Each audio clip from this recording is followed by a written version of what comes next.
pemirsa, bersama saya Arin Aryani. Kami akan membahas isu besar yang sedang hangat diperbincangkan, yaitu rencana perpindahan ibu kota negara dari Jakarta ke Kalimantan. Pemerintahan Indonesia secara resmi telah mengumumkan rencana besar ini beberapa tahun yang lalu dengan tujuan untuk memindahkan pusat pemerintahan dari Jakarta ke wilayah baru yang berada di Kalimantan Timur, tepatnya di kawasan Penajam Pasar Utara di Kutai Kartanegara. Proyek ini diberikan nama Nusantara dan diproyeksikan akan menjadi ibu kota baru Indonesia yang lebih modern, ramah lingkungan, serta mencerminkan keadilan ekonomi dan pemerataan pembangunan di luar Pulau Jawa.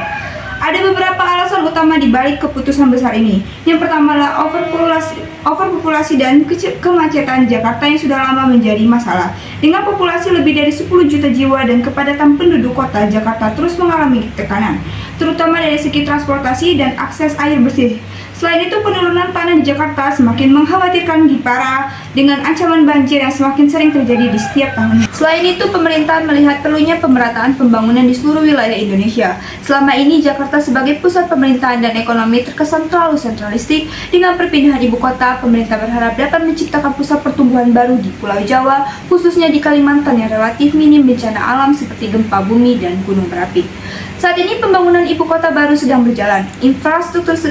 Infrastruktur dasar seperti jalan, jembatan, dan fasilitas umum mulai dibangun. Presiden Joko Widodo optimis bahwa ibu kota baru ini akan menjadi simbol kemajuan bangsa dengan konsep smart city dan green city yang terintegrasi dengan teknologi canggih serta sumber energi yang lebih bersih. Namun perpindahan ini juga menimbulkan pro dan kontra di masyarakat. Beberapa pihak mengkhawatirkan dampak lingkungan, terutama terkait dengan deforestasi di Kalimantan yang sudah menjadi isu besar serta anggaran besar yang dibutuhkan untuk proyek ini. Di sisi lain ada juga kekhawatiran mengenai kesiapan infrastruktur dan kemampuan ekonomi dalam membiayai proyek raksasa ini di tengah-tengahnya tantangan global yang ada.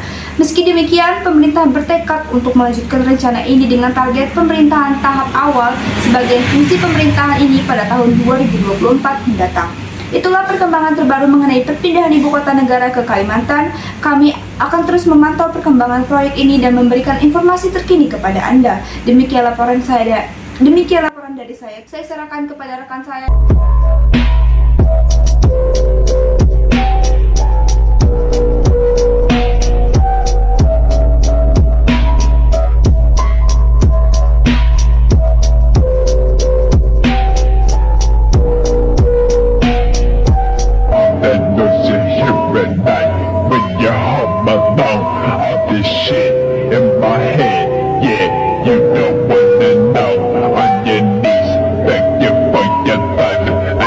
Baiklah, terima kasih laporannya yang ada di studio. Saya Nova Fitriani. Di sini saya akan melanjutkan mewawancarai masyarakat mengenai perpindahan ibu kota Kalimantan.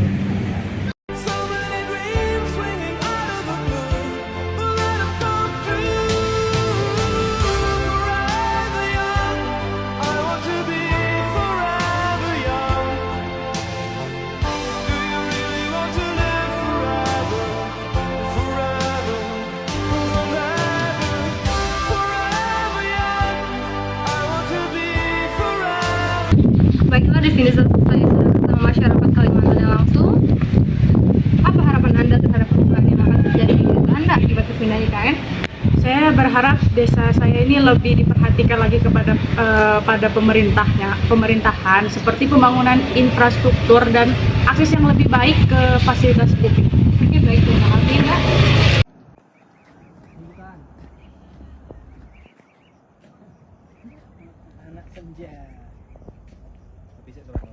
Baiklah, di sini saya sudah bersama masyarakat Kalimantan yang lainnya.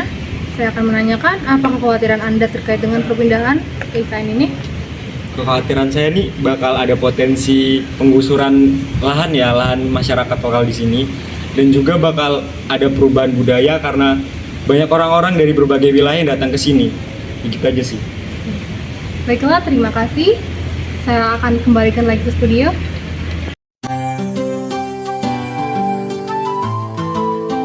Ini proses pembangunan jalan. Tadi dari sana kita lihat ini sudah hampir semua sudah pada level, tinggal perapian pemadatan. Nanti kita lewat yang aspal, terus yang tanah, dan mulai dari tanah itu pemadatan, baru aspal. Nah, batu ini dari Palu semua, di manajemen konstruksinya, manajemen konstruksi teknisnya memang dihitung betul. Motong pohon pun dihitung oleh beliau ini Kasatgas pembangunannya. Progres batch 1 itu sudah sekitar 74%, mungkin hari ini lebih ya. Dalam konteks persiapan yang Agustus itu hampir seluruhnya masuk ke dalam batch 1. Misalnya kantor presiden, itu sudah sekitar 74%. Tanah dan lapangan upacara sudah 60%. Kemudian gedung-gedung Kemenko juga progresnya di atas 40% rata-rata. Kemudian kita berlokasi di bendungan Sepaku semua ini. Ini sudah selesai. Kemudian intake Sepaku sudah selesai. Itu artinya air baku ya, yang nanti diolah jadi air minum itu sudah siap. Infrastruktur pendukung air bersih, listrik, fiber optik, gas sudah kita persiapkan juga yang akan masuk ke dalam multi utility tunnel. Kemudian sumbu kebangsaan. Kemudian yang penting juga, Apa kekhawatiran Anda tentang dampak sosial dari perpindahan IKN? Kekhawatiran saya sih bakal adanya pengurangan lapangan pekerjaan dan dampak negatifnya tuh pada usaha kecil yang bergantung pada pemerintah. Itu aja sih. Terima kasih. Iya. She wants just a girl. We're like diamonds in the sky fall. Yeah, yeah, except for me. Starships were meant to fly. 'Cause it's always a good time. In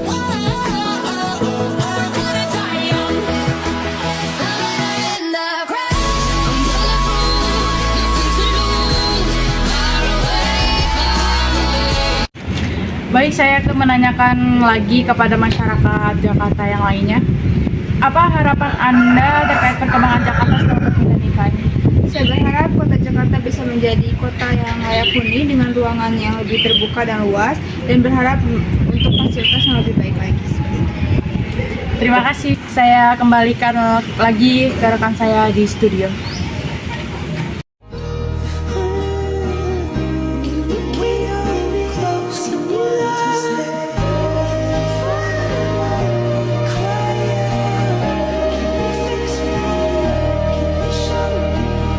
Terima kasih kepada rekan saya Nova atas informasi yang diberikan. Sekian berita dapat saya sampaikan pada hari ini. Saya Aden Aryani, pamit undur diri. Selamat siang dan sampai jumpa.